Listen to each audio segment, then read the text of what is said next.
Welcome to MacBreak Weekly. I'm Rene Ritchie, filling in for a vacationing Leo Laporte. And big news this week, in advance of Apple's event, the invitations are out, but we've also gotten our first sneaky peeks at the new iPhone and the new Apple Watch.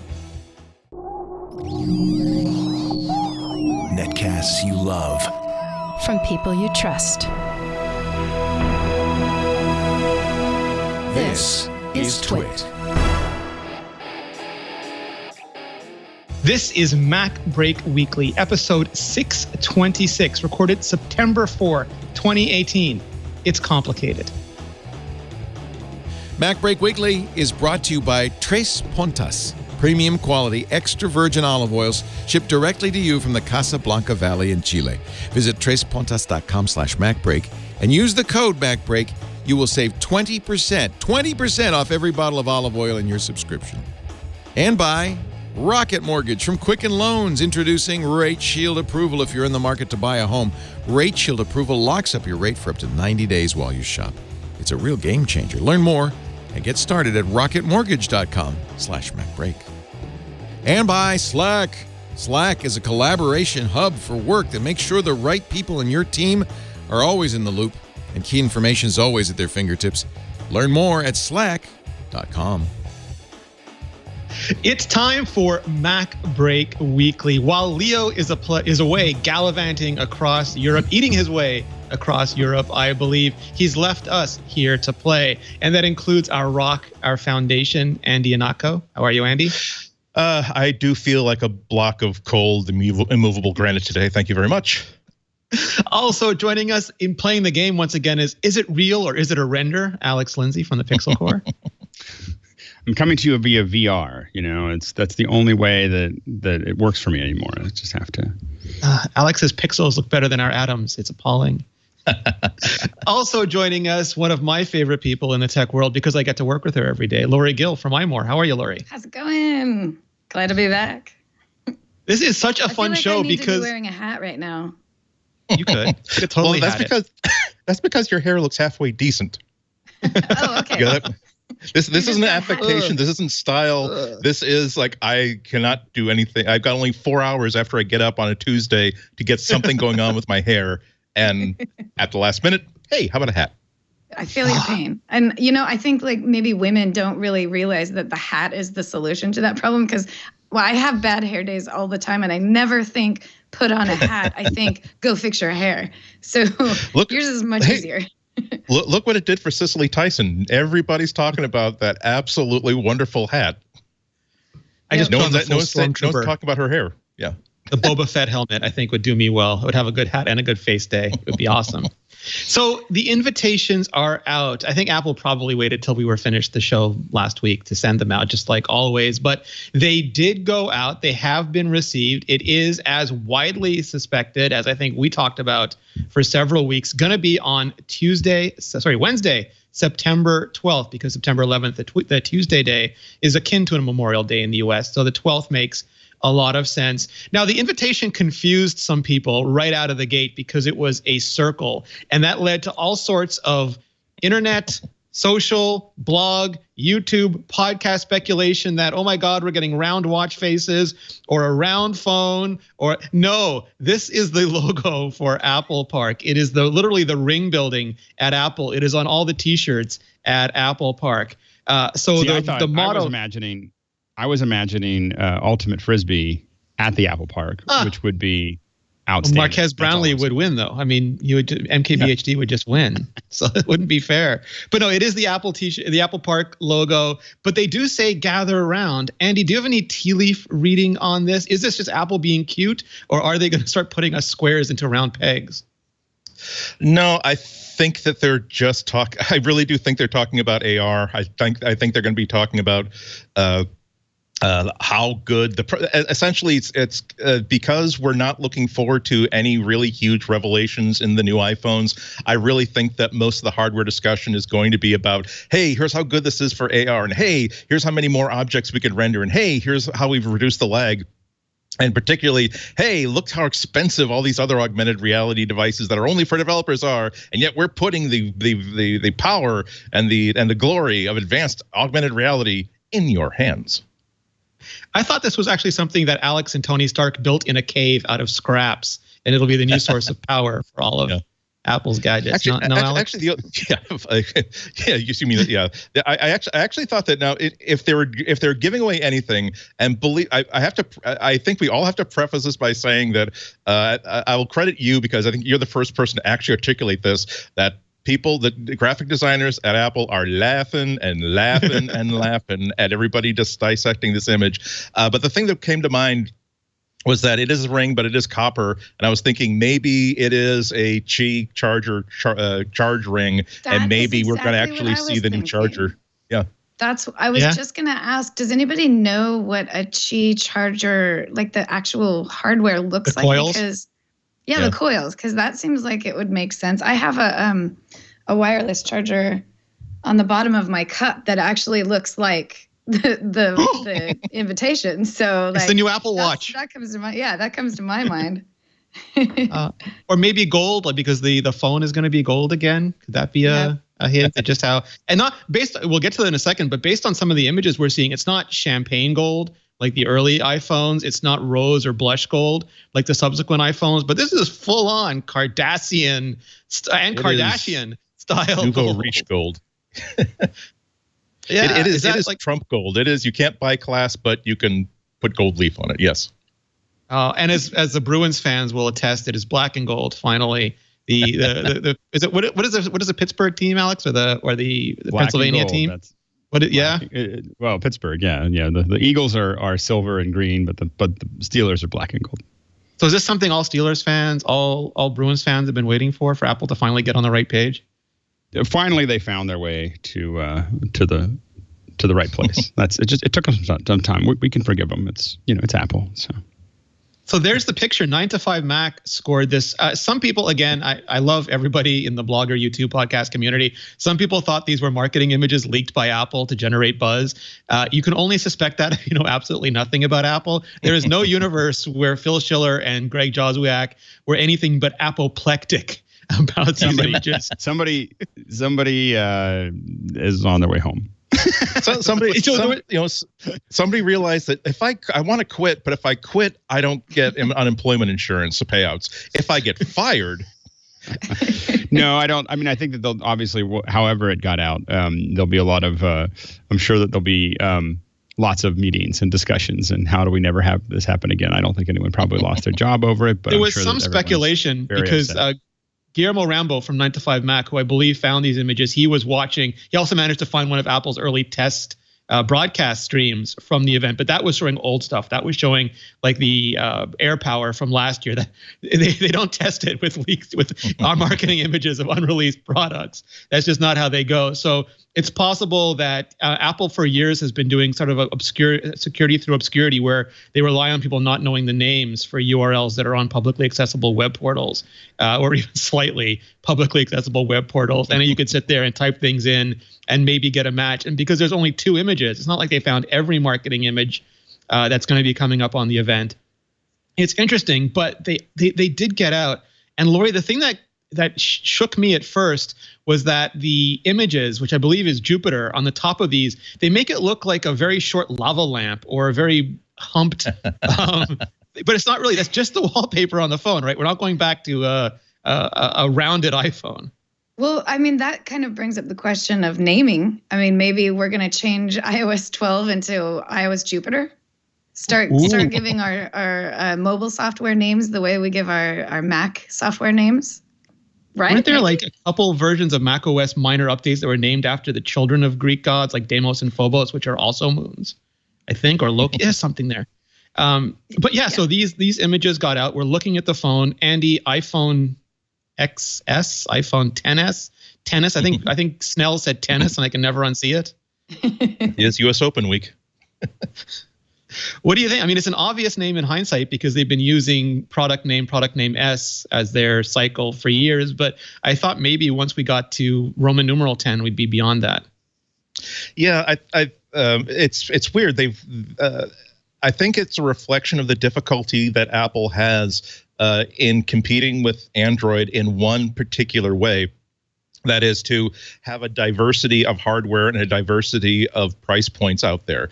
Apple is the only company that's making iOS devices. They're the only company that's making iOS phones, which means that they really have to be able to anticipate everybody worldwide and what they want. And so last year, I was pretty surprised that they basically, I can't remember how many phones they actually canceled last year, but it seemed as though everything down to like the iPhone 5 was still on the price list. Like they were trying to make sure that no matter what, if people don't have the extra $50 for the iPhone 7, don't worry, we'll sell you an iPhone 6. So I think they're coming to a point where they're going to have a more standardized name for a way to communicate people to make it really, really clear what kind of a phone this is. I'm really, really pleased if the rumors that we're looking at appear to be true, that they're going to be giving the market a version of a version of last year's iPhone 10, only with like less by saving money in places where people aren't really going to notice, like by switching out the stainless steel frame for aluminum, switching out OLED for LED, and letting people have something that is almost as great as last year's iPhone 10,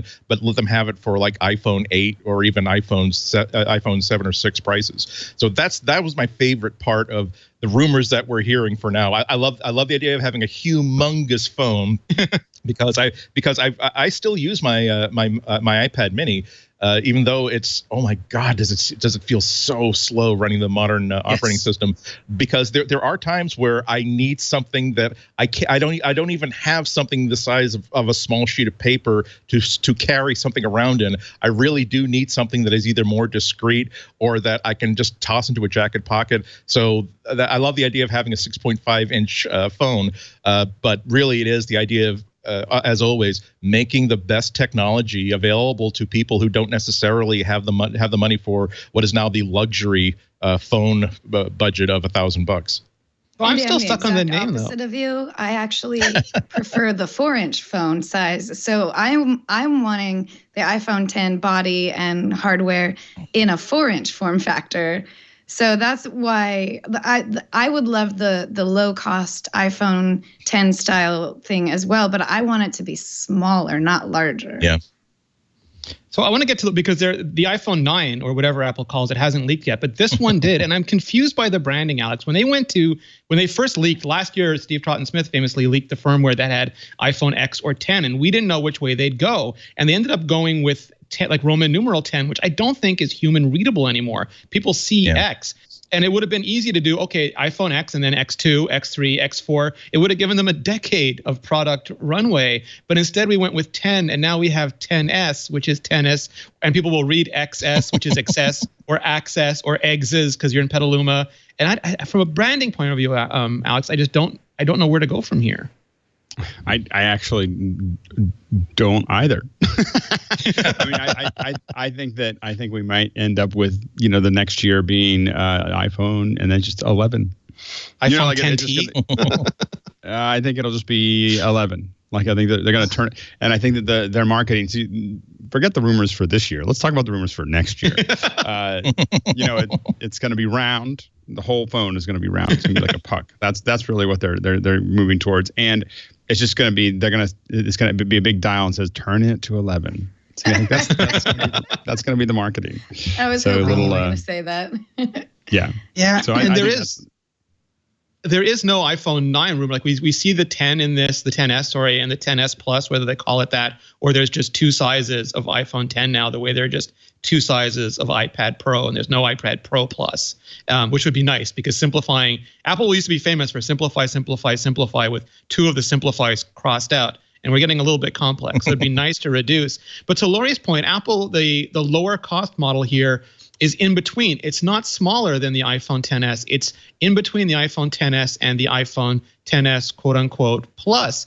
And to me, that's because I think in emerging markets, in places like Asia, in China, even some places in North America, people aren't buying small phones the way they used to, and they're replacing primary computing devices with phones. Like Andy wants to go out with just his iPad Mini, and a lot of people just want to go out with their phone, and so they have to. It's the only thing they can afford. That's their only piece of connected technology, and they just need it to be as much of a surface as possible. And that really does beg the question: is if the entire market is moving big, which I think the Android market did years ago. Are small phones a niche? Is an iPhone SE not going to come out? Will it come out in small order batch form in the US next year? Lory, do you feel just left behind? I do feel left behind, but I'm not giving up completely just because there's been so many SE2 rumors about that. It makes me think that there is something on the horizon. It may not be what I want, but it might be a continuous upgrade of the 4-inch form factor, not for low cost entry level sake, but for that small but loud group of us who prefer the 4-inch form factor. So I think it's going to keep happening. I just don't think it's ever going to reach the spec level that the premier phones are. So we will always feel trailed behind when it comes to whatever the new model is going to be, I believe, but I don't think they're going to just sunset the 4-inch form factor completely. Yeah. Yeah, and it's always worth remembering that large phones are inherently sexist because which slightly greater than 50% of the population wears clothes that do not have big pockets? There's your answer. So I think it's actually important. I used to think that for companies like Apple to make a smaller one. When you go to Asia, the smallest people, women or men, the smallest people are using the hugest phones. Like they were Galaxy Note adopters before I think anyone in North America, just because they were mostly wireless infrastructure. They didn't go wired and they didn't go desktop PC. And those things became their sort of first introduction to PCs. And they wanted the stylus and they wanted the giant screen. Well, and I think that also when you don't have an iPad or some kind of tablet, the phablet makes a lot of sense because it's going to be kind of this in between thing. So if you have that slightly larger form factor, then you might want something smaller that's more compact. Whereas if it's the only thing you're using, I know that people send me PDFs and I'm like, oh, I need to open this on my iPad or my computer. I can't read it on my phone. So there's definitely, from those sides, I do have to admit that I have an SE and as one of my international phones, and I just love being able to throw it in my back pocket and not think about it and have it as this tiny little phone. I definitely miss it, but I don't on a day-to-day basis. I do like the slightly larger screen. Dalrymple throws his iPad Mini in his back pocket. That's how you got to roll. I got see, again. That's the sexism of clothes. I have my tactical pants have back pockets I can fit an actual full-sized iPad into. Wow. Don't want to bend over too far. I know the problem is my wife puts hers in her back pocket all the time, and I'm always like, you're going to sit down and break that phone. And she's got the 8, and so I'm always like, you're gonna break the phone. Like you can't, and she never does. But I'm always like, oh, I can't. And so with the little SE, I've never had that feeling. Like it's just so compact, you feel like you can do whatever there, and so with the iPad, kind of the. My iPads are bigger. I have the Pros, and so I don't. We have some minis, but they've gotten too slow, so we don't. There was a picture on Twitter over the weekend of a woman who put pockets into her wedding dress, and everyone's saying how clever and how amazing it was. And I just kept going, please don't make that for the phone. Please, I hope that's not just for the phone. I'm sure it was. How many? How are you going to throw stuff on Snap? They're paying $3,000 for a photographer, but they still want to be able to take those selfies wherever they are. Yes. All right. So going back to Andy's point about the less expensive phone, 6.1 inches. It looks like it's going to have a single camera, an LED, LCD display, not an OLED display, but it's going to be the same. Rumor has it it's going to be the same kind of display that LG is using, which is a very advanced form, 100% DCI-P3 display gamut. And Apple's going to be able to fold it underneath the way it does OLED to make it go really all the way down to the bottom. 2x instead of 3x, so lower resolution, but will people be able to see that and really care so much about it? But also a lot of fun colors, which is something, not going to name any names in Occo, like purple phones we've been agreeing on for a long time. But it looks like all the fun colors are going to go onto the less expensive line again. Yeah, and that's such a cheap thing to do that makes phones so much more appealing, particularly when you get into the situation where people are walking into the phone stores and they may not necessarily be really fans or dedicated to whatever they have. They just drop whatever it is down the sewer grate, or it's 3 years and it's time for a new one. And if they find they can't decide, and if they were looking at 3 different phones that to them are pretty much the same phone, and one of them is available in banana yellow, they're going to buy the banana yellow one. And the only difficulty that you can see about that is how do you make sure there are enough banana yellow phones? How do you anticipate the desire for banana yellow as opposed to grapey grape purple or ice blueberry blue? yes, I think that they should definitely hire the Gatorade people to come up with the names of their colors. But yeah, no, it wouldn't make me switch from the iPhone to Android or Android to iPhone. But I have to say that when I have a choice of the one that is this really cool purple color, or black, or a different shade of black, awesome, I'll definitely go for the cool one. I do think somewhere inside Apple, all they think is cool is black and a different shade of black, and they do the colors for the kids. It's kind of like what the kids have a thing. Remember that I don't think we see Johnny Ive using colored, brightly colored phone. I'm blanking on her name, but there's a woman in the industrial design department whose only job it was for color. And during an interview, she came up and showed an orange Apple Watch cloth to Johnny. He just said, "No, that's far too dorm room carpentry." We're going to take a short break. Oh, go ahead. I was going to say we're going to take a short break. There's so much to get to, but Leo wanted to leave us a little something from the road. I don't know if do you cook? I have by the stove. I think it was Anthony Bourdain who said you have to have this. One of those squeeze bottles, like you see them at picnics for ketchup and mustard. But I have Tres Puntas olive oil in it. I use it I use olive oil so much, I just want to always have it there for on a salad, a quick for dipping bread, for cooking, Tres Puntas. You know the name because we've been talking about their coffee for a long time. Actually, they're an interesting company. They started doing the coffee, from the single farm in Brazil, and they realized there's a market. Did you see the 60 Minutes piece about Italian olive oil a couple of years ago? I stopped buying Italian olive oil because so much of it is adulterated. And I was really concerned. I started buying local olive oil. It wasn't as good. I mean, we grow olives around here, but it wasn't as good. It was a little bitter. So when the folks at Tres Puntas said, we can source amazing olive oil from the Casablanca Valley in Chile, which is, by the way, perfect for producing olives and olive oil. Would you be interested? I said, yes. And then they sent me some. This is from a single farm, Jose Miguel Armaz's orchard in Chile. It's in the Casablanca Valley. Perfect climate. And this is extra virgin olive oil. This is the real deal. And I can tell. You know how you can tell? Look on your olive oil and look at the acidity. First of all, it should say extra virgin olive oil. That means it's the first press. This one's cold pressed. That means no chemicals, no heat. They prioritize flavor, quality, aroma over yield, right? So a lot of times you'll get olive oil and they use heat or they do pressure extraction. Yeah, you get more olive oil that way, but it's not better olive oil. This is cold pressed. They're hand-picked and immediately cold pressed. And they use premium olives from 5 different varietals: Frantoio, Arbequina, Lecchino, Cortina, and Arbosana.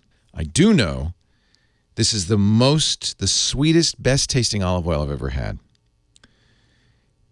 Less than 0.2% acidity in every bottle. Now, that's really important. It's actually, in most cases, less than 0.1, but the labels they print. So just to make sure it'll never be more than 0.2. It's often less than that. If you've tasted olive oil, see, I use olive oil. I'm Italian. I dip bread in it, right? So you really taste it.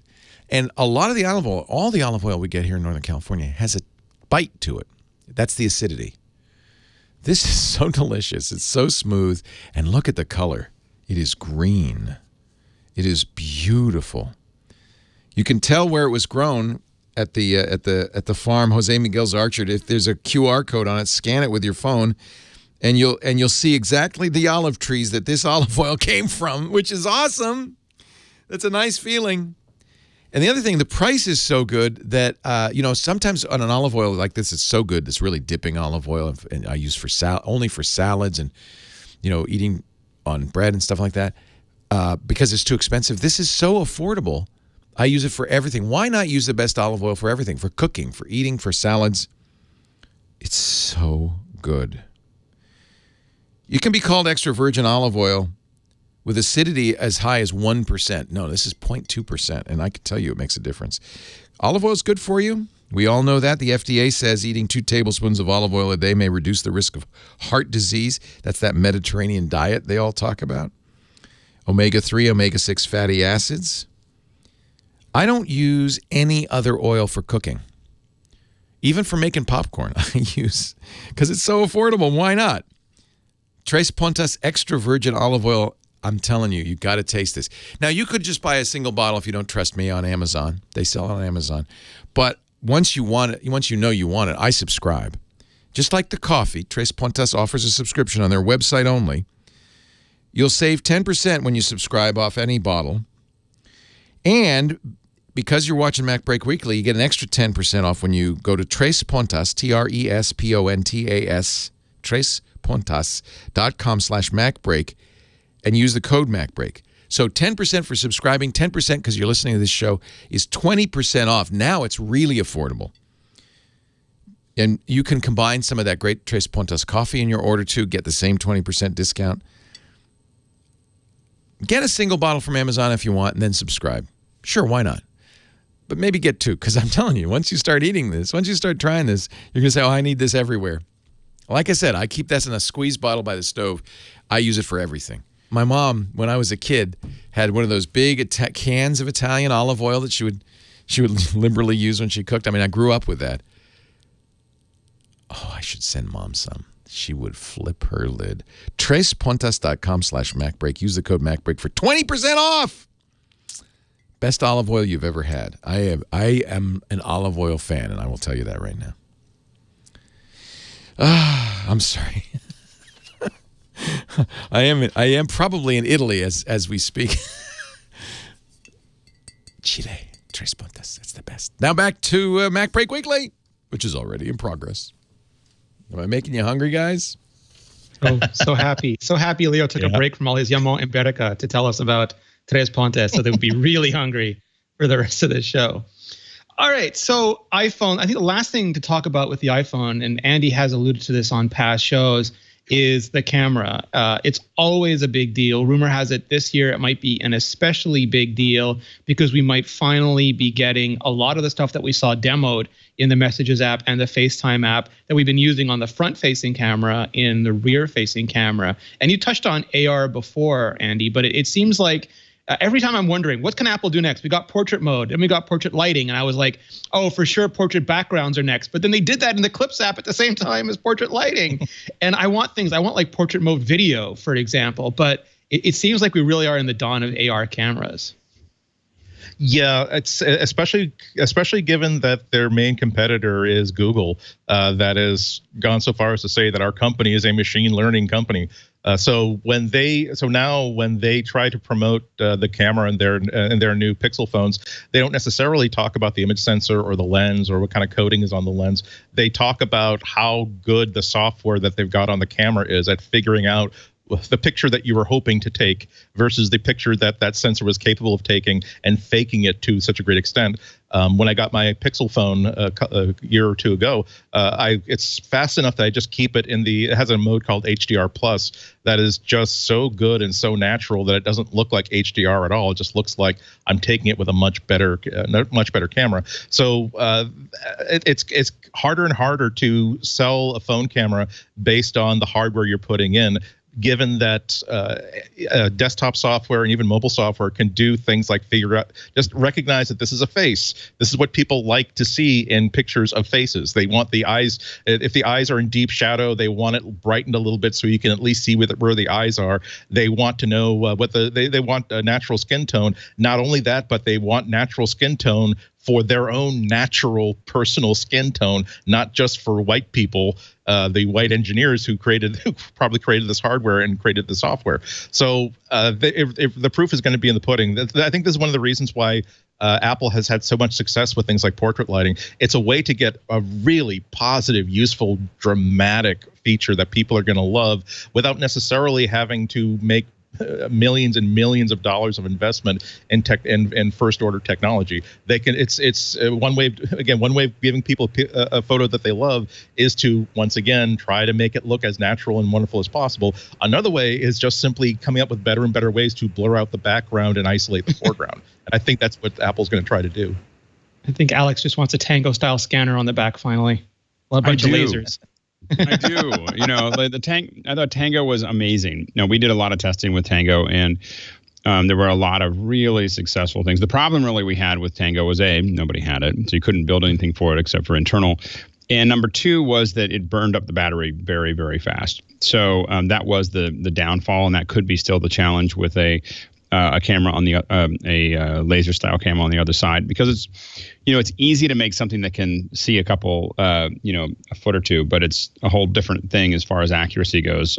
Because when you think about the way it scans, the further you get away, the samples actually get further apart too. So it's that issue. You still could get an amazing amount of data, from an area, but it definitely is much harder to make it work well. More than a couple feet. And so I think that's going to be the challenge. Now, if you're just taking pictures of your friends right across, that's fine. And it will give you a lot more data. But I think that Apple is figuring out slowly how to use the cameras that they have there to be fairly effective at grabbing that data from where you're at. So especially you'll watch a lot of those demos, and you will see people kind of liberally moving the phone around. That doesn't make it harder. That actually makes it easier. So if the camera stays in one place and doesn't move at all, there's no parallax, and it's really hard to figure out what the 3D scene looks like. As soon as you start to move that camera around in the scene, it starts to track those points. And this is all stuff that we talked about years ago, which was that they're using a lot of old technologies, match moving, and those types of things. What they're basically doing is grabbing, when you want to think about how these cameras are working with these lenses, is I'm going to grab a bunch of points out there, some points of interest, just something that I can, any image that I can grab onto, and I'll just grab as many as I can. The next frame, I'm going to see which ones I still think are the same ones. And so frame to frame to frame, I'm going to track all those 2D points, and then I'm going to look at how those points that I have a lot of confidence in, how they're changing amongst themselves. And that gives me an idea where the camera is. And the great thing that Apple has, or that any phone has, is that the lens doesn't change. When we do it with film cameras, we have to figure out the whole, what lens are they using, what's the distortion, and what's the zoom, and what's the the chromatic aberration, and all the other things that occur when we're trying to track that piece. Whereas with both Google and Apple, you know what that is. You built 75 million of them. So they're all the same. So that and again, that changing that, and so it's a really great advantage that they have. And so once they're able to start moving that around, they can do a lot of that data, a lot of those calculations without the laser. I think that one of the things that we are going to see missing is a available data set within a lot of these locations. And so what they want to do is tell you how easy it is. You can have persistence and you can leave something, but what they really need, what would really make things better, and we'll just say that someone's going to get into this as a business. It won't be me, I don't think. But that gathering really high quality searchable data, hashable data that you don't have to deal with all the data, but you have a lot of data to grab onto. Really having accurate data that does that. That's available to developers is going to be something that's an emerging market.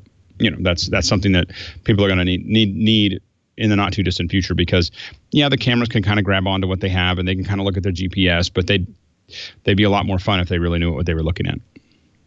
So Lory, last year I was at the iPhone launch, and there were people in line and they were buying this super expensive iPhone. And I asked them, why are you upgrading? And they said, well, the cost is kind of incidental because I subscribe, I pay T-Mobile or whoever monthly, but I have kids and I can never go back in time and take a better photo of my kids. So I always want to make sure I have the best camera possible. But I'm wondering, how far does that go? Are these cameras good enough now? Or do you still see people complaining that, pictures of their kids, of concerts, of Disneyland, maybe something close, near and dear to you, could still be better? I was actually talking to a friend of mine about this, who brought his DSLR camera with him to a trip to Japan that he took recently. And he was talking about how that camera was really heavy, and he was considering upgrading to the latest iPhone. And I was just kind of generally talking about how right now the iPhone 10 camera, the iPhone 8 Plus camera, and the software features that go along with them, they really kind of have hit. I mean, there's going to be something better out there, something better technologically out there, but we've kind of hit that point where our phone cameras are almost as good as, and in some cases better than, our analog digital film cameras. And I'm not saying that they're going to be that good, but what I mean is that you can, with the iPhone 10, for example, take those perfect shots of your kid with the beautiful bokeh effect in the background, and it's clear and crisp, and it has the right lighting. You can take them fast the way you would with a point-and-shoot camera, which is something that isn't as easily accessible with the larger DSLR cameras. So, yeah, in a way, we've kind of hit that point where the average everyday person can take professional-looking photographs just using their phone. And I don't know how much better the camera needs to get than where it's at now. Well, I think that I think that one of the interesting things is that we got to a point. We're kind of in this. I was thinking about this the other day. That we're kind of going through this back and forth, because for a long time SLRs and these big cameras were only there for professionals, and then they got so cheap and so powerful that you just kind of always told everybody, well, you should always have an SLR. You should get a DSLR because it's just so easy, and the pictures are gonna look so much better. And now I would say that I would almost lean to the point where I would say that I do think that there's a reason to have an SLR. I look at photos that I shoot with a DSLR, and they are better, significantly. But I can see that. I don't know if they. I mean, and I have zoom. I can, I've got a 300 millimeter lens. I can throw away in there and get this great photo, and it's, and it definitely is a higher quality. It's better resolution. It's all those things, and so I do think that there's a place for that. But I think that for the most part, the quality of an iPhone 8, and above, I would say has passed the skill set of the average parent. And what I mean by that is, it's not the tool. At some point, you really have to learn how to frame it. I know when I go to my friends, my kids' friends, they all go to Chuck E. Cheese. They love Chuck E. Cheese, and so my kids are a little older now. They don't go as much. But at a certain age, they were all going to Chuck E. Cheese. It was like we were there like every 3 weeks, and their parents would bring an SLR, and I'd watch them shooting it, and I just knew that those photos weren't going to turn out well. And so I'd always go, "Hey, what kind of camera do you got? Oh, that's really cool. Do you think I could borrow that for a second, or just see how it works?" I'm just always looking at cameras, and then I would take all the photos for their thing, and then I'd hand it back to them. That's a really great photo. Then they have at least a handful of photos that are really nice. As opposed that's to why Uncle Alex got so many invitations. Yeah. But the thing is that it was and my sister does that. By the way, my sister does that to me. So anyway, and the distance between a parent and me is the same distance between me and my sister.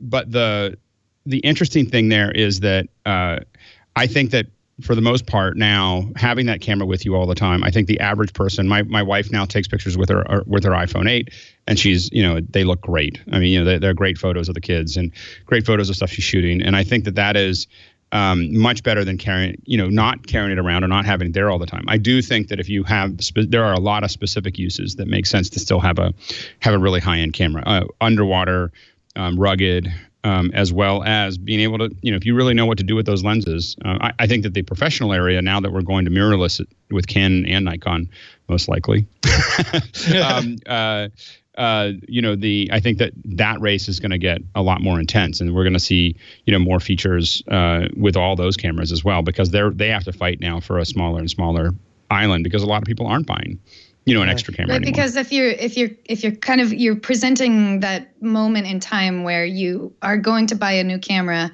and you're looking at a $1,000 DSLR, and that's not including lenses that you have to buy, or you're talking about a $1,000 iPhone that is going to take really great pictures too, there's that decision you have to make. And frankly, the iPhone 10 satisfies most of that. And I agree with you that there's a lot of reasons why you should have an SLR, but when you're making those decisions, the quality of the hardware and software that comes with the iPhone 10 and other cameras that aren't Apple related too, it's just the technology has gotten to that point where you can actually have those two options and then choose the phone, because it really is good enough for what you're going to need for most cases. Yeah. And then later, when you have the extra money, you buy the SLR camera.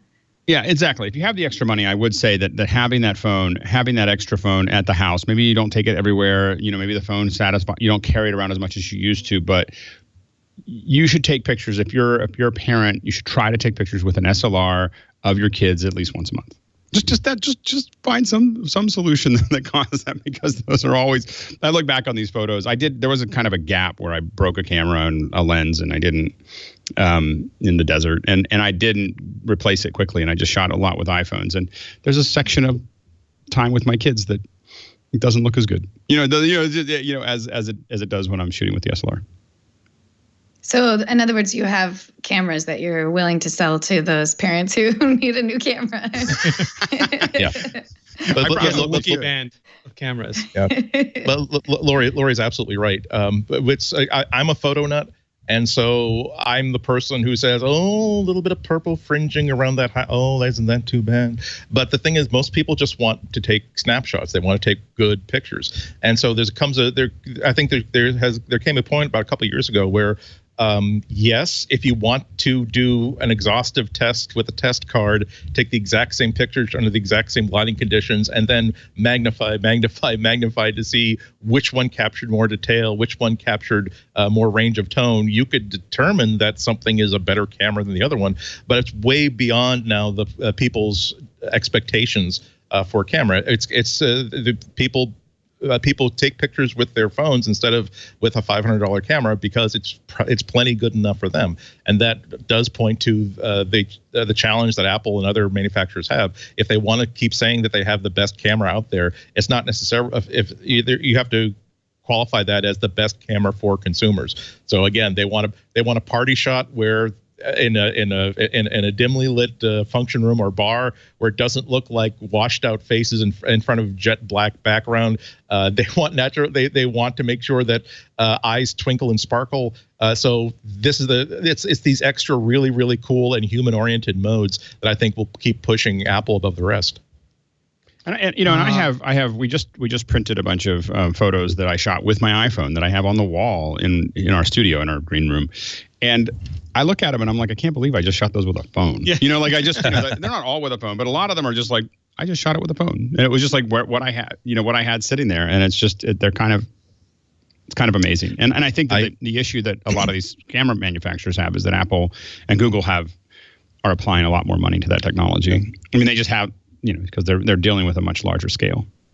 Can I say that I just entered my first a juried photo exhibition for the very first time, and one of the pictures that I submitted was taken through the window of a train with an iPhone 10, and the great thing about Google Photos or Apple Photos is that it's very democratizing. You just look at the image. It doesn't say, hey, you didn't take that with a real camera. You took that with a phone. But, oh, my God, it's just such a beautiful picture. And every technical thing I would want from my $2,000 camera, it did just fine for that shot. So, yeah, there's things are different. And now exactly. I'm not going to tell the jury that. I'm just going to say that. All right, so moving from pockets to wrists, the other big leak that 9 to 5 Mac got, or not leak's the wrong word, the other bit of something they found, the other image they managed to find somewhere on the interwebs is of an Apple Watch Series 4. Unlike the iPhone, I don't think that name was ever in doubt. And thankfully, it's got the same band as every other Apple Watch, so you're not going to find me lying in a state of learned helplessness, sobbing in the fetal position anytime soon.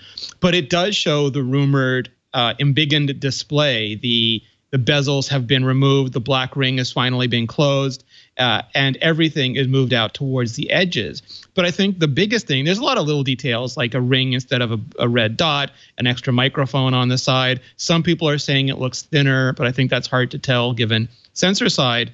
But my God, it is glorious. The application of Edward Tufte's informational density to this display with what I'm calling super complications is just is breathtaking. I mean, it might be too much. In actual practice, this might be overload for me.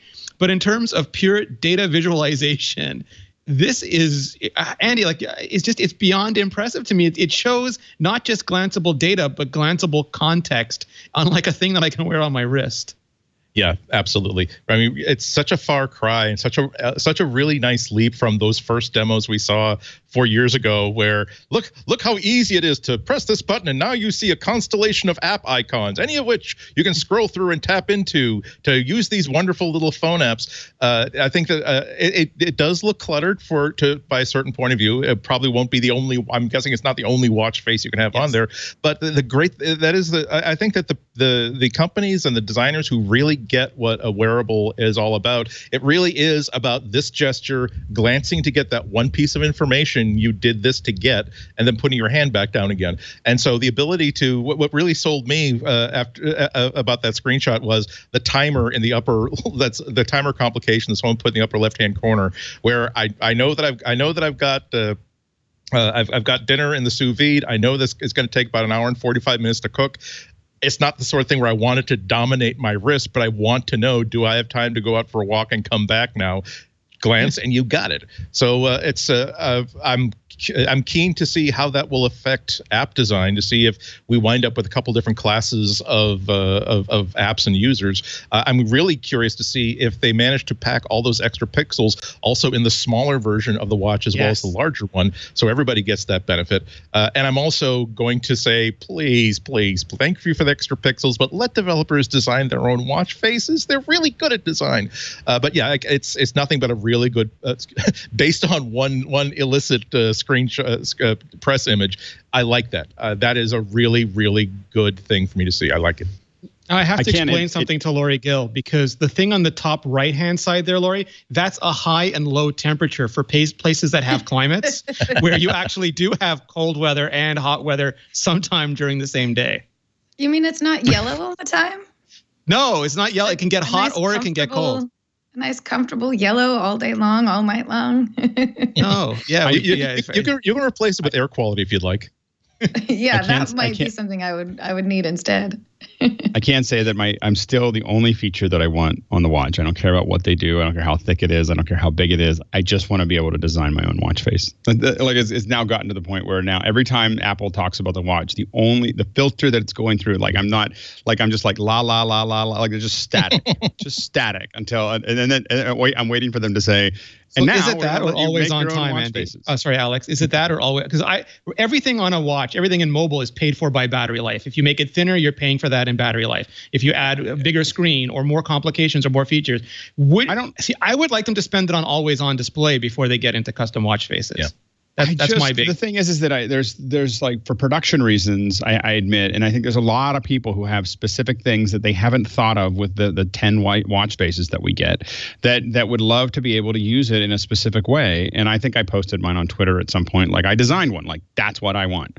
And if Apple gave me that one, then I wouldn't care anymore. It's the rest of you. So, but I think that there's a lot of industries that would love to be able to say, for what we do, these are the complications that we want, and this is how we want it to be organized, because that's, whether you're in construction or medical or there's certain things that you want to have there, and I think there's a huge opportunity to develop those.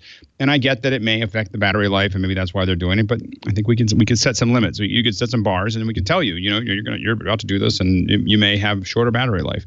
But the point is that, it just, like, that's the one thing that I always go, oh, Android, you can just build your own, you can just make your own watch faces. Yeah, for me, it would be enough if they just put complications on the photo face, because all I want is an old school, original era Superman, like from Action Comics #1 with complications. I just want seconds, and not that stupid exercise one with the little, like, every time I say this on the show, I get a whole bunch of people on Twitter going, they already have seconds. And they send me the watch face, and I'm like, I would never put that watch face.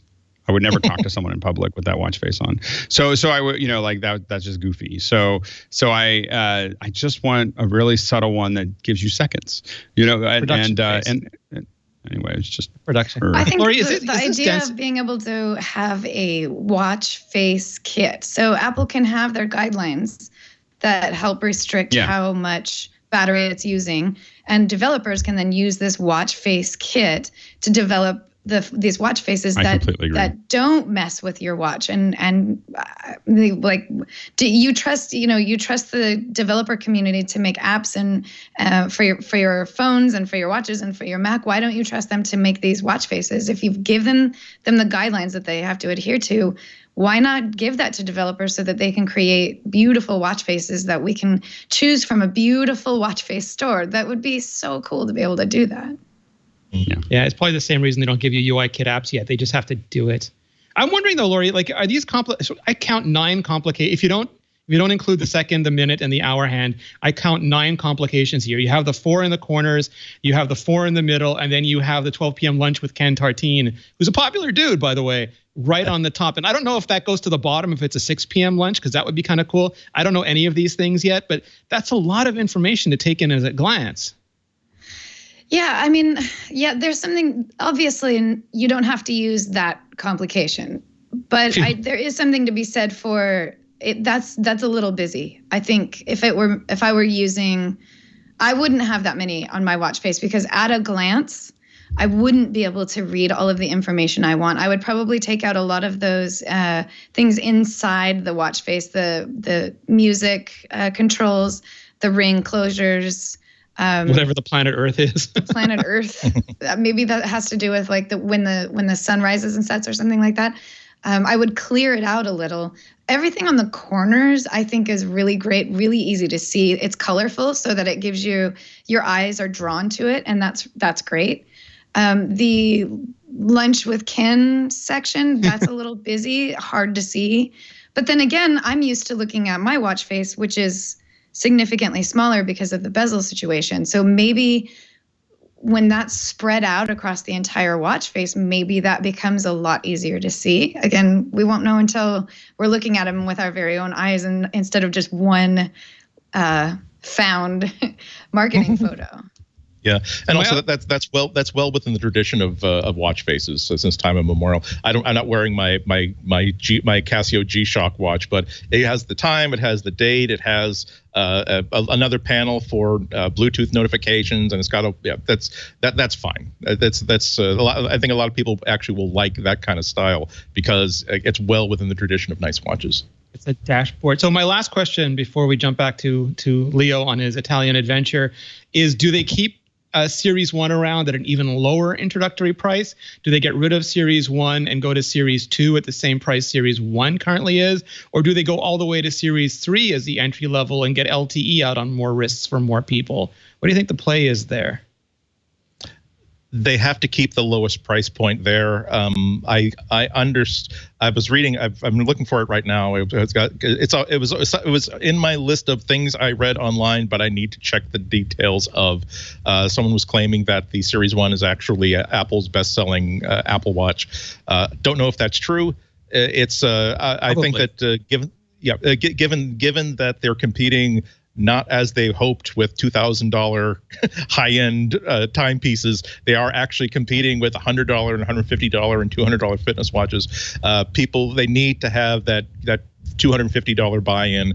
That's what makes the entire rest of the line super credible, because people will buy the 251 as a fitness watch, and then when there's a new one, when they decide that, wow, I really love this watch, I'd love to get the one with GPS and the walkie-talkie feature. And you know what? Maybe I will get the stainless steel model this time because I love it so much and I wear it every day. It took Apple years. It took Apple years to get to the phone, to get the phone to have multiple sizes, therefore multiple options to invest. I don't think they're ready with the watch to give us the low-cost entry-level watch. I think they're still going to stick with this is the price and these are the options. And instead of the 5 years old version that you could get, I think they're going to just kind of say, nope, you can get Series 4 and that's it. Or you can buy a third party and get an older one. I don't think they're ready to give us. You don't think they're going to keep the Series 1 around or replace the Series 1 with the 2?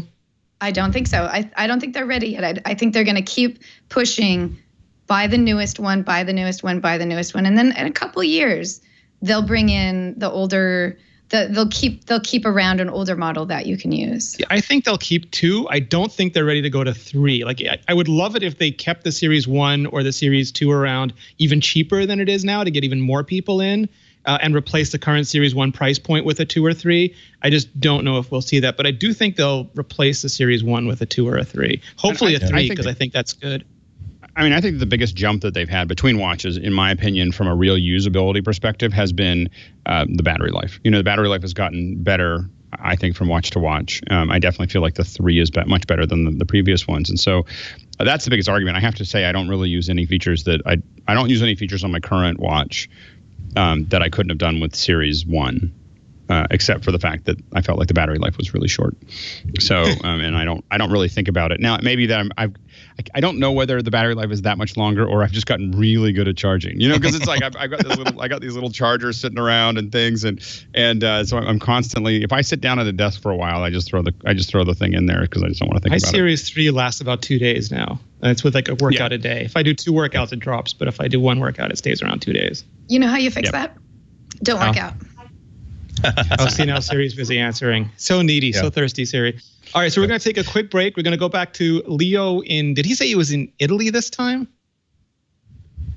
Let me interrupt a little bit, if you don't mind, to talk about our sponsor, Rocket Mortgage from Quicken Loans. If you're ready to buy a house, it's by all means do it. I bought my first house. I was in my 30s already. Married, and we had a kid on the way. Actually, I think Abby was already born, so this was about 26, 27 years ago.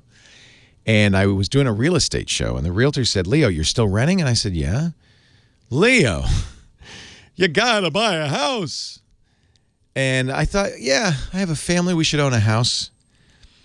And that was the first house we bought. Now, a few years later, 26 years later, I've bought a few houses since then, one after the other. I don't have more than one. Because it's a big deal. It's probably the biggest thing you'll ever buy, right? The biggest check you'll ever write. And each time I got a mortgage, but I have learned a vital lesson. Last time Lisa and we bought the house we're living in right now about 4 years ago. We went to the big bank. And first of all, I don't like the idea of having to dress up and pretend, oh yeah, I'm prosperous. I don't need the loan. I'm going to give you a chance to lend me some money. And then they give you this, boom, big stack of papers, and you got to fill it out, go to the attic, get the pay stubs, go to the basement, get the bank statements. It's just a lot of work. We were faxing stuff in for months. Literally, it took 2 months. This next time we buy a house, I know how I'm doing it. Quicken Loans, the #1 lender in the country, for several reasons. #1 in volume, but I think that just happened like in December, and that I'll tell you why. Because for 8 years, they've been #1 in mortgage approval and customer satisfaction, according to J.D. Power. So you make customers happy, you're going to be the biggest lender, and that's exactly what's happened. But they still have that customer-centric focus, and that's why I love Rocket Mortgage. They've created a way to take the anxiety out of buying a house. It's going to be anxious-making, but at least you don't have to worry about interest rates going up. You don't have to worry, well, are we good for it or anything like that. Here's what you do. You can do it entirely online, by the way. No need to dress up and show off to a bank officer. You just go to rocketmortgage.com/MacBreak. The process is a 3-step process. First step, very quick, under 10 minutes. In most cases, I'm going to say most cases, under 10 minutes. You go to rocketmortgage.com/MacBreak. You answer a few simple questions, and then based on their relationship with all the financial institutions, they say, is it okay if we, verify? You say yes. Nice. Okay, so that's very quick, very fast, very easy. You can do that at an open house. You can show them. Now, within 24 hours, step 2 of the power buying process happens. A loan officer looks over the stuff, gets out his big rubber stamp, boom, boom. You don't have to do anything. This is all happening automatically, and verifies you. Once you're verified, you're basically, it's called verified approval. You get a letter you can print out if you want, show it to the realtor. More importantly, show it to the seller's realtor, because that puts you right at the front of the line. Basically, it's like you have cash. You're good for the money. You've got the loan. No contingencies. You got the loan. I can tell you right there, that is great. Step 3 happens after you get the verified approval. You qualify for the all-new exclusive Rate Shield approval. They will lock up your rate. The rate that they quoted is locked in, cannot go up for up to 90 days, which means you have up to 3 months to shop with no pressure, no rush, no hurry. Interest rates are going up, but you don't worry. because you know you've got the rate. In fact, if the rate goes down, your rate will go down, so you win either way, but it cannot go up. That's what they call rate shield approval, and it's exactly what you'd expect from a mortgage lender, the best in the country, that really thinks about what makes a difference to customers. These are the things you want. This is the things that you get at rocketmortgage.com/MacBreak. Some legalese, rate shield approval only valid on certain 30-year purchase transactions. Additional conditions or exclusions may apply based on Quicken Loans data in comparison to public data records. Equal housing lender, licensed in all 50 states, NMLSconsumeraccess.org number 3030. So here's what you got to remember. In fact, I would do it right now. Just start, right? Get signed up. You can do it on your phone, rocketmortgage.com/MacBreak. We thank Rocket Mortgage by Quicken Loans for their support of MacBreak Weekly. Back to the boys. All right, so we talked a little bit. The boys and Lory Gill. Speaking of which, we are blessed to have Lory Gill from iMore here, Alex Lindsay from the Pixel Core, and Andy Inotko from both radio and internet fame. Print was not enough for him. The man has expanded to our airwaves now as well, and we're better off for it. So we talked a lot about real products. It's time to talk a little bit about imaginary products, or maybe not so imaginary. One of Apple's self-driving test vehicles, which is not an Apple car yet. It's a Lexus SUV with a ton of sensors just stapled. I think they literally use staples, probably not, but stapled to the roof, was minding its own business, about to get onto a California expressway, which my understanding are incredibly complicated beasties, when it was malevolently and horribly rear-ended by a 15-mile-an-hour Nissan Leaf. So Apple is required to file these things with the Department of Motor Vehicles, the California Department of Motor Vehicles, which then helpfully puts it on the web so that every tech blog and business blog in the world can find it and publish it. And there it is. Lory, we've been hearing rumors about Apple cars for a long time, and it's one of those things that you can't just keep in a lab. You actually have to put it out on streets, and that makes this really different from sort of an Apple watcher's perspective. We get to see the sausage being made literally on the highways in front of us. Well, the only reason that we ever found out that this was an Apple developing car, that is because of the car accident. So, you can put those out on the road and nobody needs to know who is in charge of that. Most people are going to think it's Tesla or something like that, or Google. If I'm reading this correctly, the Apple car, the Lexus that was driving, was trying to get on the expressway going 1 mile per hour. Immediately, those red flags go up for me. That's dangerous. Humans are scary, Lory. Coming from a California girl who grew born and raised in California, have never lived anywhere in my life. If you can't get your car going 40 miles an hour by the time it gets on the freeway, you're doing it wrong. So this definitely, if that's not just like a typo and it was going 10 miles per hour instead of 1 mile per hour, they shouldn't have tried. They shouldn't have been testing that out on the road at that point. If that's, of course, I don't know. We also don't know what time it was. Whether it was at one of the stoplights or what, one of the on-ramp lights, or whether how busy it was. I will say that probably one of the most complicated things a car has to do. We don't think about it that much as humans, but probably one of the most complicated thing a car has to do is merge. Merging onto a highway from another road is probably one of the harder things that other than rain or a lot of country roads or whatever. Even those, you're dealing with a lot of traffic. Most importantly, you're dealing with a lot of humans, and that's unfortunate for the machine because humans are crazy. And so I think so I think that's probably the challenge. I do agree with you though that the getting rear-ended seems to be what most of these cars have to do because they're doing something other than what a human. That's the accidents they're getting into is because the humans don't know that they're a machine and think that they're going to act like a human and then don't. And so they run into it. And it is still your responsibility. Everything in front of your car is still your responsibility. So it doesn't let them off the hook, but it does point to them acting different. Now, I will argue that I think that in 20 or 30 years, we're going to get to a point where they just make a law that says on these highways, you can't drive your own car. It's too much trouble to deal with the humans. And if you want, it won't be everything. It'll be like you drive, you might drive somewhere, but you have to be hands-free. But when they say hands-free, it won't be hands-free for your phone. It'll be hands-free for the car, that you have to drive in certain areas just because it'll create too many variables that they don't want to deal with. Yeah. Alex, you're so right in that case. If all of the cars are not being driven by humans, then it's all going to be perfect because they all know the right way to drive. It's all going to be perfect until someone hacks the car. And then it's going to be really horrible. You know what they say? To err is human, but to really screw things up requires a computer. Mm. And I think that a whole bunch of automated cars that all are talking to each other is all great until someone hacks in and runs them like lemmings off the side of the road. Yeah, I think that rather than making it, I think that if a version of that is implemented, it will be just like there is a high occupancy vehicle lane. There will be a separate automated vehicle lane because I don't think that you will ever be able to clear a road of human-driven vehicles because by definition that aces out anybody who can't afford a vehicle that was made in 2022 or later, and that's not going to happen for a good deal of time. But it really does point out how difficult the last 5% of this problem is. The first 95% you can solve with engineering, you can solve with money, you can solve with training a model. The last 5% is stuff like one of the most important factors that keeps a driver safe is being able to get a read on what another driver is going to do. Not just simply there's a gap here, or here's where the turnoff is, or here's the condition of the road.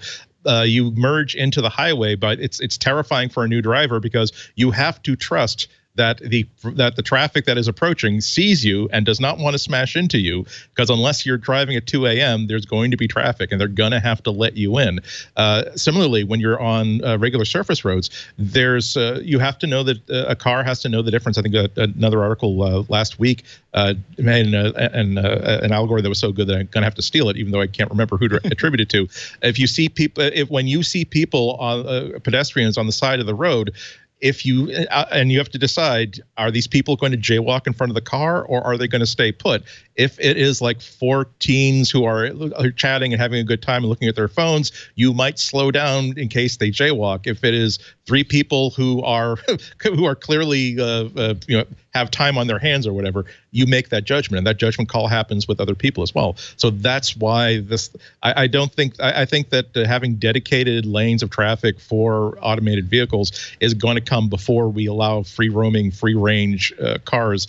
It's just another data point on how we really do have to reinvent surface transport for all the different classes of vehicles that didn't exist in the 1950s when all these roads were being built. Not just autonomous vehicles, but also like self-powered vehicles, personal electric vehicles like scooters and skateboards and bikes.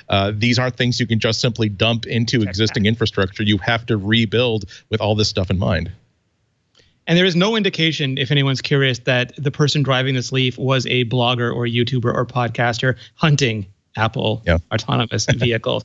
This was a real honest accident. But it does show how hard it is to keep these sort of things under wrap. The other big leak this week we didn't talk about was someone left a Pixel 2 XL in the cab. And the cabbie was, the guy wasn't even surprised, like, oh, this is leaked so much, I know immediately what this is. Here, you can have it back. That's sort of the state. After he took a picture of it, of course, to put on social media.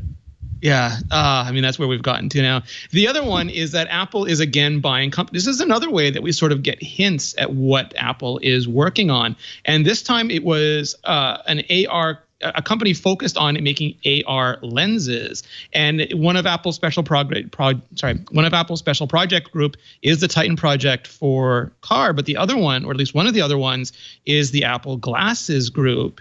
And we still, Apple has famously, Tim Cook loves his augmented reality. He's talked about it all the time. But this Aconia holographics, it's particularly lenses based. And Lory, does that give you an indication that Apple might be working on, honest rootin' tootin' sunglass shade glasses to put on our faces? I mean, yes and no. So on the one hand, why would they be buying it if they weren't looking into it? So definitely they are looking into it in some respect. But at the same time, it's important to remember that, that Apple is buying up companies all the time in order to figure out if they're going to be doing the next thing involving that particular product. So on the one hand, all signs point to Apple glasses in the future, including comments that come from Tim Cook. But there's been a lot of rumors, for example, about an Apple branded television set. I mean, a decade minimum. And we still haven't seen that yet. And that doesn't mean it will happen. It doesn't mean it won't happen. It just means that, sure, Apple's going to buy these companies and they're going to see whether or not they can use this technology to get what they want. And if they can't get what they want, then it goes on a shelf and they will come back to it in the future when technology is better. So ideally, I want to see Apple glasses in the same way that HoloLens kind of works. I'd like to have like a lot of sort of AR interactivity. I love this idea of being able to just wear glasses that will also act as a computer screen in front of me instead of a video game system. I would prefer like the Iron Man display, right? Yes. Yeah. Like a heads up display that has computer settings in front of you that you can look one way or another to get, to point on something. You can actually use gestures to navigate through an interface or something like that. I think there should be definitely a separation between gaming VR and computer-based AR. And I think that you could develop something beautiful with the Apple design and a pair of glasses that lets you interact with your computer instead of just play video games. Well, and I think that there's a when it looks like my glasses, when it's not much different, not my glasses, but this, as simple as this, and it's not more complicated, and it doesn't look like a big thing on your head, and I think that there's a whole range of things that you're talking about that are going to be great. I mean, it'll be as simple as like you walk into a party and it goes, that her name is Sherry, his name is Frank. Frank and as you're talking to Frank, you might see extra data about Frank. Like Frank has 3 kids and his wife's name is Susan. And like there could be a lot of things that are kind of going on. All kinds of extra data that's coming to you as you need it. That's contextual to what you're actually looking at. And I think that we're going to see a lot of that. As we move forward. And it's going to be both. I think audio will come first. I think some of the patents that we saw Apple do years ago, where they're able to control how much of the outside world that you hear, I think that's moving towards a place where you put earbuds in and you just leave them in all day, and you don't really, think about that, much like you'd have a hearing aid. But you wouldn't necessarily have bad hearing. You just want to be able to interact with data all the time. And so I think that this is one piece of it. I think that how they use it, I don't know whether I think Apple's math is probably very much of how many engineer hours and how much time will we spend trying to figure this out, or we can spend X millions of dollars and just have those guys tell us how they did that part. We may not see any of the technologies that are there, but they gather the patents, they gather the brain, and they need those brains for X number of years. I mean, they don't need them forever. They just need them to, assimilate. Definitely in that area, there's probably only a handful of people that really have thought about it enough. Then those guys are probably the ones. And so they probably decided that they probably know a lot. It'd be great to surround them with a team and give them some more resources and see where it goes. And they'll learn a lot and make a lot of decisions about their product line. I think they're still very early on it. I don't expect to see anything soon from that. But I think that it does put everybody else, on notice that, there's this kind of big lumbering tank that's slowly moving towards them. It's not fast. It's not, but they are taking advantage of the fact they have all those phones. So all this AR technology, all the tracking, all the, Siri, all those things I think are moving towards this. This is a very long play that Siri, AR, all these things get to a point where right now, we don't take our computer anymore because we take our phone. Soon we're going to take, 5 years from now, 6 years from now, and maybe we don't take anything. We just make sure we're wearing our glasses. I think that's and maybe every once in a while, the phone might become the tank. Yeah, I think, I mean, people, we always think about all this Hollywood movie sort of ways of doing AR. I do think it's going to be it could be as simple as, in your office or in your house, you have a picture. You decided you have a regular picture or a poster print of whatever you usually have, but it's in a frame that's in an unusual color or has an unusual bar pattern on the side of it, and that means that what that frame is so that when your AR glasses cast across that, it knows that is a place that I want information to be projected, such as here is the kitchen timer, or here is a view of the front porch, or here is a chat window that I'm doing. It doesn't necessarily have to be hovering the Sims type bubbles above people, telling people what their happiness level is and who they are and last time you met them. But this the thing to remember though, and why AR is so important on phones, is that Apple is and everyone else is waiting for hardware that doesn't exist yet and isn't even on the near horizon yet. That's why every single group that is selling a wearable AR technology piece, whether it's a HoloLens, whether it's Magic Lens, whether it's whatever that, they're selling it as a developer kit so that developers can experiment and figure out what they're doing and what kind of stuff they want to make. The stuff that people would actually want to wear on their faces, and not even something as nerdy as these glasses, but even if people are, even if Apple and other companies can create a product that's so compelling, they're willing to wear something with thicker arms to it or a thicker bridge here. That is so far in the future that it's like we're talking about. We can talk about all the different ways we would run a surface mission on Mars. We don't know how to get there yet. We don't have the hardware to get there yet.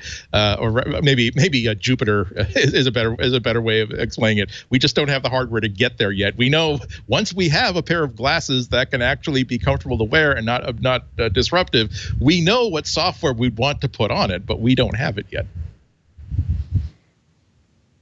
And it's kind of amazing that you can have a company that can spend probably hundreds of millions of dollars on something that we'll see how it turns out. We'll just keep on putting, just turning, having these huge crews, figuring something out that is going to be a big deal. And I think that as we look at the reason that Apple is probably still going to keep on growing in value is if you look out into the car, industry and into the AR industry, there's still a lot of room to grow for the company. And it's interesting to Lory's point, Apple was working on a television. They made several prototypes, but the decision was made not to move it into production because Apple couldn't, according to the Tim Cook doctrine, they couldn't find a compelling way to sell that product that would be differentiated and also make them crap ton of money, which is what they do when they enter product categories. So it's sitting in the lab or in Johnny Ive's house, and there's a bunch of other products. Famously, again, 1,000 no's for every yes that Apple does explore. And because of their wealth, but also because of their process, they can make 1,000 ideas and distill that down to 100 prototypes, distill that down to 10 working models, and then make a choice. Say, okay, yeah, the phone is a go. The tablet is a go. The television set is not a go. And, that jetpack thing, we'll just save that for 2030 when it, makes more sense. But that's one of the most interesting ways about it. Almost anything that we can think of, they actually have the money to prototype, which is really fun place to be. There was another story that came out right before I shipped back to Leo and then to Picks of the Week. It's not on the list, but I just saw it before we started the show, and that's an editorial by Nilay Patel of The Verge on whether or not Facebook should be split apart into component companies, Instagram, WhatsApp, and Facebook. And the argument being made there is that the Justice Department, the antitrust laws, especially in North America, no longer keep up with the way the companies are evolving. And while things like the Sprint and T-Mobile merger gets a lot of scrutiny, and things like Disney and Fox and maybe Time Warner, those sorts of things, when Facebook buys these companies or Google buys these companies or Apple or Amazon buys these companies, there's almost no oversight to it. And some people have expressed sort of concern that the basic argument is when you talk to a Mark Zuckerberg or you talk to a Jeff Bezos is you can take a little bit of money for your company now, or we'll just duplicate the features and you won't have a company tomorrow. And that a lot of the times these features are duplicative. Like you can post photos on Facebook or Instagram. You can send messages on WhatsApp or through Facebook Messenger. And it's not so much that it's adding or integrating value to Facebook, but it's preventing competition by sort of buying it up and locking it up before it can become too competitive, before it can offer viable alternatives. Like maybe Instagram would have been a more privacy-focused service, or maybe WhatsApp would have continued to be subscription and not ad-based. All these things that might have been more compelling and more valuable to a wider range of consumers. And I was sort of curious what you guys thought, not just about the Facebooks and the Googles and the Amazons, but about the Apple as well, and whether we need more models to sort of maintain consumer choice as we move more and more into the technology age. I think that we're still going to have. Go ahead, Andy. I was just going to say, not in this election cycle, but I think in the next election cycle in 2 years, every large company, starting with Facebook and Google, but even Apple, they're going to have a game plan for what happens when the Federal Trade Commission, or worse, the Department of Justice, starts knocking on their doors and saying that you are an anti-competitive company, your existence in your current form is bad for the market. And we want to do something to address that. So I think they're going to have to think about that. I agree. I haven't read that article. I think that breaking up Facebook into making sure that they have to have separate units as Instagram and WhatsApp, I don't think that would hurt the user experience for Facebook users, Instagram users, or WhatsApp users. I do believe that's simply we want to own this so that no one else can own this, and we want to be able to extend our reach into these other realms. That is certainly healthy, I think, for the market. I don't think that breaking up a company like Google is healthy, because they do. There is a 4-hour introductory argument to be had about the extent and the positivity or negativity of Google's data collection activities. But the fact that Android, I'm using Google's operating system and Google services together, makes, in addition to abusing my personal privacy, it also gives me a whole bunch of features that I actually like. That, I think, would be a different thing. But I think Google's in the federal government's headlights even more strongly than Facebook is right now. So, but I do believe that every large company is going to have to deal with it. The EU has not had any qualms about taking these companies to task. Google particularly, to tell them that you have an unfair advantage. But the difference between the EU and the United States is that the European Union's antitrust laws, as it were, the question they ask is this creating a bad experience for consumer choice? In the United States, antitrust usually asks the question, is this causing a bad experience for other companies who are trying to operate in that market? So that's not going to be quite as easy to get justice for consumers here as it might be over there in the U.S. Yeah. I think it'll be complicated. I think that they really are going to have to rethink the rules. I think that the current infrastructure really requires a certain level. Like, for instance, Apple is a massive company with minority stakes in pretty much every area they work in. So they have a majority stake in the iPhone world, but in the phone world, they're still a minority stakeholder. And so I think that Apple's a good example of a place that it would be difficult to do that. I think that Google would have more trouble if Facebook didn't exist. Apple would have more trouble if Android didn't exist. So there's, I think that the fact that there's only a handful of companies, we have proven that we're willing to let that happen. If you look at our phone companies and our cable companies, there's not that much choice, and we've decided that that's okay because of the scale. And so I think that I do think that there's an incredible amount of leverage that these companies have. Everything from, the thing that is in many ways frightening, and even I know that I participate in it, is I started to watch closely the way Amazon works. Amazon's got all this data. And so what they do is they start, if something's relatively easy to make and you're making it and they know that they're selling a lot of it, they make one just like it. The Amazon Basics, lineup is the situation. Now, they're not a majority. They don't hold a majority stake in any business. And so it makes it, again, complicated to adjudicate. But it's one of those things that you end up in a situation where how do you deal with that? Because it's not just happening there. It's happening in scale in a lot of places, whether it's Walmart. Walmart destroys companies. Like when it comes in, because it's going to go, you're going to give us this price and your margin is going to be so thin you can't measure it. And if we don't like it, tomorrow we'll just not buy anymore. And that's kind of the, that kind of low margin process. And I think that is going to be a challenge for a lot of folks. I do think, though, it's going to be hard to get you have to change the laws. Like you're not going to be able to make any significant difference. The EU can do stuff because they're crazy. Like what I mean by that is that they don't have any rules. They don't have any, there's a bunch of guys in Brussels that just make stuff up. So they're able to. They do. There's just it sounds wrong. Therefore, we will litigate it.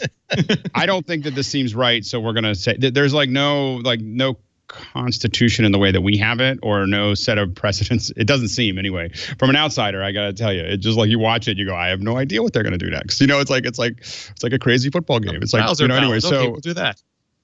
So they don't, without that underpinning of of the rule of law and precedent and constitution, they may do a lot of crazy things. I do think that if they go too far, I do think that you're going to end up with a situation where now we're in a lot of international quandary of they start making rules that are a lot more intense. You've already seen some with GDPR. There's some folks that just turned off Europe. Just like right, or Tencent or Weibo won't have the same anti-competitive laws applied against them. And then it's how does Facebook compete with international companies that aren't under the same scrutiny? Right. So I think that and while you can reproduce certain things, part of your job as a company. I mean, we have worked, closely with some of these companies, and part of your job as a company is to look for things that they can't replace and figure out how you're going to do that. And you either are going to patent it, or you're going. I mean, part of this is just as a business owner, you have to make those decisions, and you have to have that tactic. I'm not ready to say the government should protect everybody from everybody else. That if you're building a business and you think that Facebook can reproduce it, then you should either and you can't survive without that differentiator. You better find another differentiator, or you better sell. Like that is the that is the reality, and they have to keep on finding and you have to keep on evolving. That you can't build a business anymore, not in this industry, not in this world. You cannot build a business that does the same thing over and over again unless you're extremely good, or extremely unique. It's just not mediocre is not something that is a viable option. Did we see this, Lory? Like when Instagram sold to Facebook, and that's fine, but then Snapchat wouldn't, so Facebook made Instagram into Snapchat. I don't know. So I see what you're saying here. So yeah, there was a time when Instagram wasn't owned by Facebook. It was its own entity, and it was doing fantastic. It didn't need to sell to Facebook. It was holding its own by itself, but it did. So when that comes along, when there's a big major, let's say social networking company that is so big that it can gobble everybody up, and then there's one that's not as big but they're doing fine on their own, completely separate features. Why not sell? Because that's what the world is like right now. Like your dream, most people, a lot of people in the software building industry, in the developer industry, is to build a really great product and then sell it to somebody for $1 million, $2 million, $3 million, $5 million, $20 million. Why would you turn that down? Well, so, and again, I think that Snap's current issues, and I don't think they're necessarily. I mean, they still have a lot of things that make them different, but their current issues were self-inflicted. It wasn't because they got copied by Instagram. It was because they changed their interface radically and people didn't like it. But I think Snapchat is still just as viable as Instagram for different types of people. It didn't lose, so that's a great example. Instagram getting Insta stories, or however you're calling it, that didn't ruin Snapchat. Snapchat was like, that's cool. We're still doing fine. We're going forward. So there isn't necessarily the need for regulation when it comes to features that you add to your software program, because there's evidence that both can still exist. So it seems like such a wild west right now of software and development and what is considered okay and what is considered sort of not being a healthy competition for consumers or for the industry itself. It's still so, everything is still so new that it's difficult to see the writing on the wall and see what is going to be okay and what's not going to be okay going forward, and when the government does need to step in and make some changes there. Yeah, they're thinking of letting studios own movie theaters again, Alex. It's the end of time. But they're not studios. That's the thing that makes it complicated. And I don't think that. I think that the challenge there is that the movie theaters don't have the same leverage that they used to. I mean, they're not. Yeah. This gets back into this whole situation where that market is no longer the market that it was before. When we said that was the only way to release your film back then, now there's a lot of ways to release your film, and so it doesn't make as much sense to hold out. That process because there's not a monopoly anymore. There's not, I don't know if the studios will, the studios are surviving basically by selling into the new distribution models. I mean, if you look at, the new Amazon, I started watching Jack Ryan, which was pretty sure I wasn't going to like, and then now I'm hooked on it again. And so yeah, I'm hooked. It's okay. Here's the deal. It's good enough to keep me watching it. There's still a little too much slowness in it, but it's fine. It's a little plotting, but then they give you just enough action that you're like, oh, I got to come back again.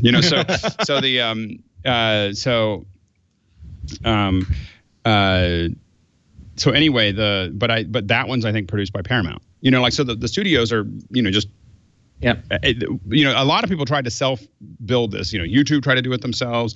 Facebook tried to do it themselves. Like where you're trying to work with creators and do all this stuff. And eventually they realized, let's just hire a bunch of showrunners and just turn it into a bunch of shows. And so in a lot of ways, we're still getting the same thing that we got before. It's just new outlets, and people just decide how much, how many dollars per minute they want to spend. And that's kind of the, Facebook being kind of on the low end and HBO being kind of on the high end, and everybody just kind of sprinkles in between.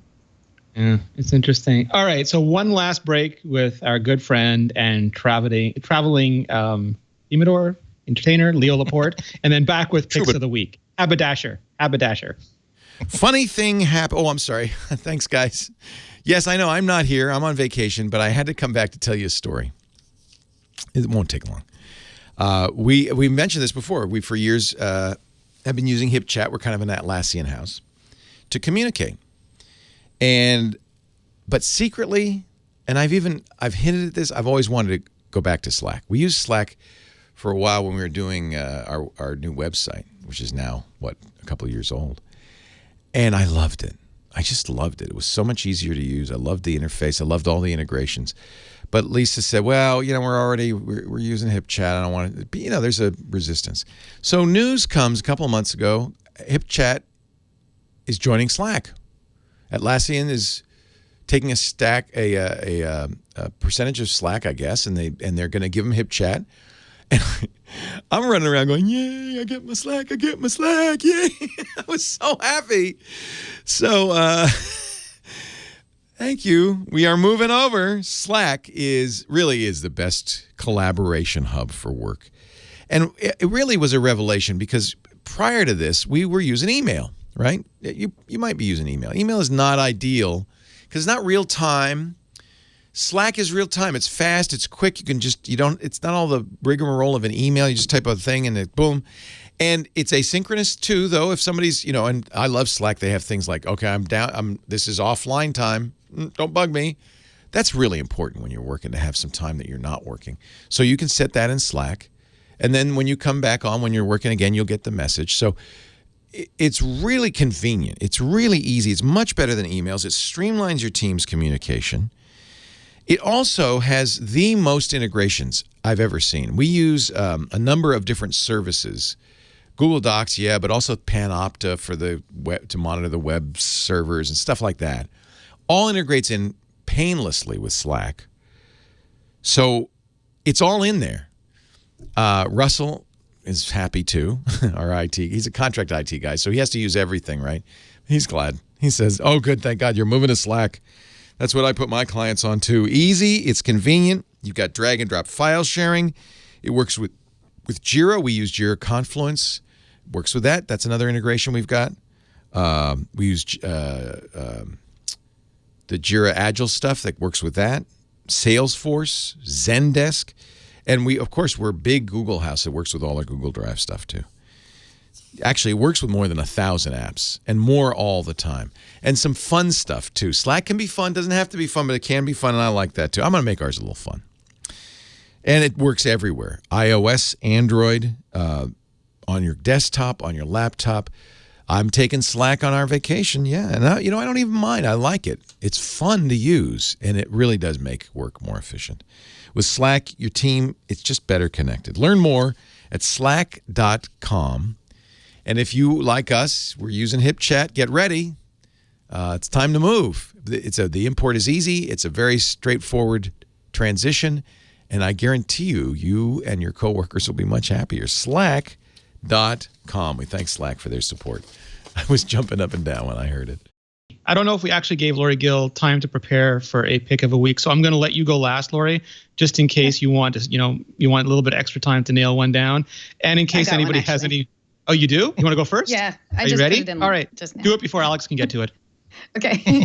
So I was tossing back and forth as to whether or not I wanted to choose this as my pick, but it's something that surprised me how much I ended up liking it. It's called the Nomad Slim Wallet with tile tracking. So it's a standard card-based wallet, so little slots for all of your credit cards, but it comes with a tile tracker, the thin tile tracker, so that you can find your wallet if you lose it, and in the reverse, you can find your phone by using your wallet. It's just a little thing that you press on the inside. It's beautiful. It's made out of really good quality leather. I got one for review, and I literally thought, oh, the wallet itself, it's not my favorite kind of design. I like to have like a larger fold out so that I can slide my money in. So I'll probably just pull out the tile tracker and put it back in my current wallet. I love this wallet so much that it is now my new official wallet for all times. I was literally planning on giving it to my significant other because I figured he'd prefer something that's just mostly can only fit your cards and you have to cram your money in. I love it. It fits all of my stuff. It fits my money, and it doesn't take up very much space. It stretches out just enough because it's made out of this really supple leather that will kind of expand with the things that you want to cram in, the cards and things you want to cram in there. So it'll fit them. It'll keep fitting them. At some point it'll burst and it won't be a comfortable fit anymore. But it turns out, even though I usually prefer a wallet that's a little larger that I can kind of fold out large enough to slide some paper money in, plus have lots of extra slots for cards and maybe even a zipper spot for your change or something like that. It turns out that this is the exact right size for me and the exact right design for me. So, and the fact that it comes with the tile tracker to help me if I lose my phone, or in the reverse, if I lose my wallet. Turns out this is the perfect thing for me. So there you go. And it's awesome because with iOS 12, you'll just be able to say, where's my wallet? And it'll beep for you. And there'll be some Siri shortcut that will actually take legs will appear on my iPhone and walk over to my wallet. Unannounced features. I love it. All right, Alex, if people have any money left over from the wallet, what can they get? So we had to print a bunch of images for our green room, and I was trying to think, I don't really like frames, and I was trying to figure out what to do, and I finally found these, and there's a bunch of different services that do it, but the ones that I ordered are these metal prints from Nations Photo Lab, and I had never really gotten metal prints, and so I was kind of like, I don't know what they'll be like, so I ordered a couple just to see, and they're not super expensive.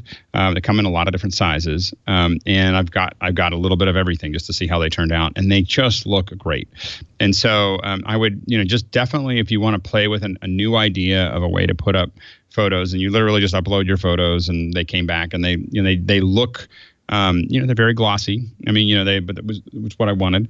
But the colors are very rich, and they're pretty easy to put up. They have a couple of them that have like little a lot of different styles of them, but really was happy with them. And so it was something new and different that I started doing. Are they really on metal? They're really printed on metal. It's like a sheet of metal with an image on it. And there's a variety. You can order from them, little backings, little wood blocks that just kind of stick to the back of them. Or they have ones that they have things that kind of separate them from the wall. That are like metal pieces in the corners if you want them. And so there's a lot of different ways to put them on the wall. But I think it's just a cleaner look than, I just don't like the artifice of frames. I just like the photo, but you couldn't put just the photo up there because you needed to have something to give it structure. Well, the metal gives it structure, so it has the structure that it needs, and it sits a little off the way I have them set up. It sits a little off the wall, and they're quite nice. So I would definitely try printing them if you're looking for a different way to display your photos. That's awesome. Thank you, Alex. Andy in Notco. Mine is kind of a double pick here because it is a 1989 MacUser magazine Eddy Award trophy statue. One of the most beautiful knickknacks that an Apple fan can have. These are the annual hardware and software awards that MacUser, my alma mater, used to give out every single year. These aren't like you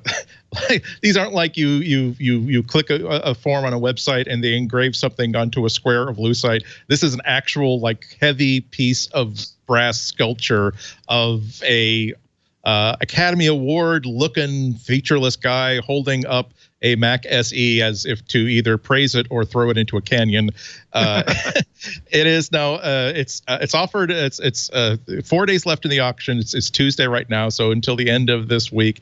Ends on Friday. Excuse me. I don't know when it ends, but it ends Saturday at 9 p.m. Eastern time, and with a buy it now price of $285. Which now this is why I think it would be a great knickknack for anyone who wants, any Mac fan who wants something beautiful in their home. Also, if you were to buy it, you will prevent me from buying it.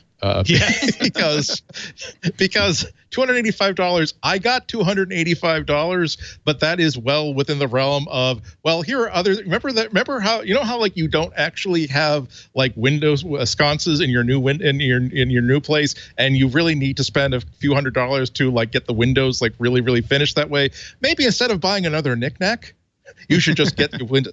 So that's why I'm saying, if you were to buy it and do the buy it now, it will remove all temptation from me to buy it, and it will allow me to, again, finally get proper window treatments in my office and in my living room. Unless they buy it for you, Andy, and then it solves both problems.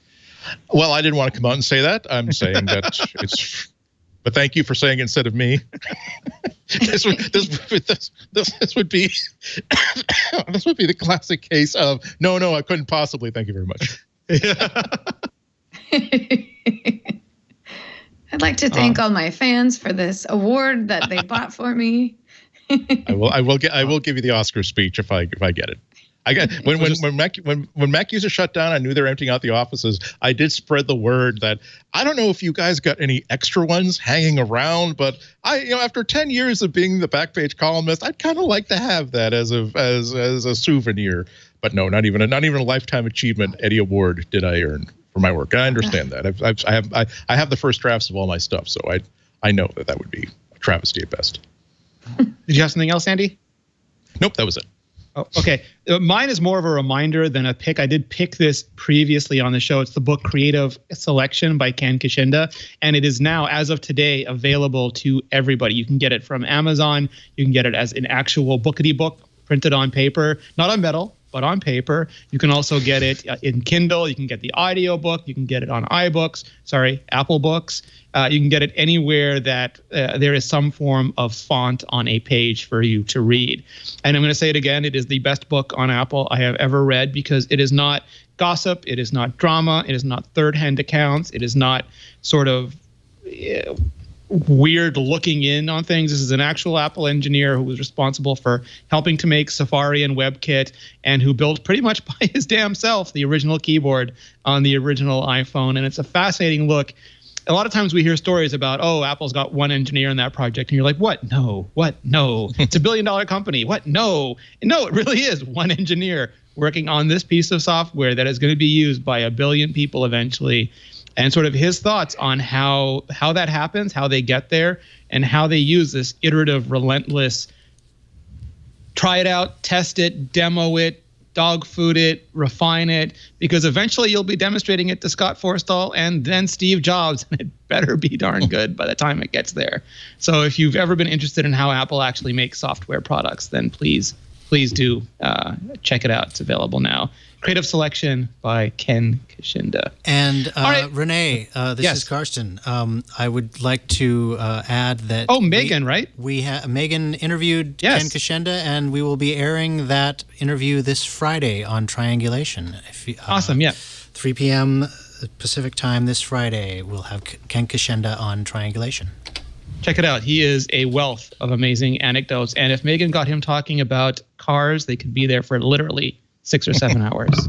All right, well, that brings us to the end of another wonderful edition of MacBreak Weekly. I would like to thank Lory Gill for taking time to join us on this roller coaster ride. Thank you, Lory Gill. Thank you. Thanks for having me. I had a really good time. You can find her at Appleaholic on Twitter. I'm going to actually read it off the screen so I don't get it wrong. APPAHOLIK, or at Lory Gill on all the other things. And you can find her at iMore, just crushing all the Apple and Nintendo, and I think Lego now, and a bunch of other delight. It's all the best brands. It's like Disney. If you ever wanted the most amazing, If you were a designer and you had to pick 4 places to work, those would be the 4, and Lory gets to write about them all day. So just go there, check out her work. Alex Lindsay from the Pixel Core. The best place to go for you, Alex, is still Twitter? Yeah, that's probably the best place the easiest.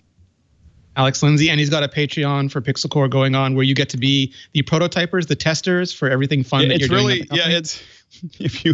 There's a lot going on right now. We started Patreon and we weren't sure exactly what we were going to use it for. Like I was like, oh, it'll be a little service, and we'll figure it out. Now we've really figured it out, which is like the place that we play. And so when we're testing new technologies, when I'm testing training processes, when I'm testing other things like that, Patreon membership has become kind of the easy way to do it. And people, have a little bit of skin in the game. It's only $5, and so it just, it's an easy, it's better than for me having just being wide open. And so, but it's not very much. And then we get a nice little discussion. People get to watch me figure stuff out. As we get these studios launching in DC, there's going to be a lot of stuff on Patreon almost weekly that we're doing.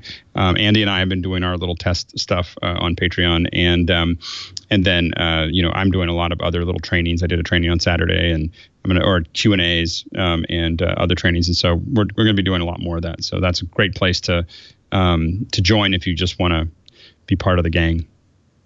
Awesome. Is that patreon.com/pixelcore? It is. All right. Awesome. Andy Anatko, esteemed writer and now radio journalist. Yep. Where's the best place to tune into you, Andy? At Anatko? At Anatko on Instagram and Twitter. My blog, which I'm diverting things from for now, but you can see my stuff at anatko.com. I'm also at WGBH Radio here in Boston. My next half hour is going to be on Friday, and if hopefully someone will leave behind a new iPhone in the back of a taxi or Lyft, in which case I will be able to talk extensively about what we know about that on Friday. Otherwise, it will probably be about legal stuff and nasty stuff and other cool stuff. All right. Terrific. Carson, is there a programming note for next week because of the Apple event? There is a programming note. MacBreak Weekly will be not on Tuesday. It will be on Wednesday, September 12th, right after the big Apple introduction, whatever they decide to introduce. So it will be Wednesday the 12th. All right.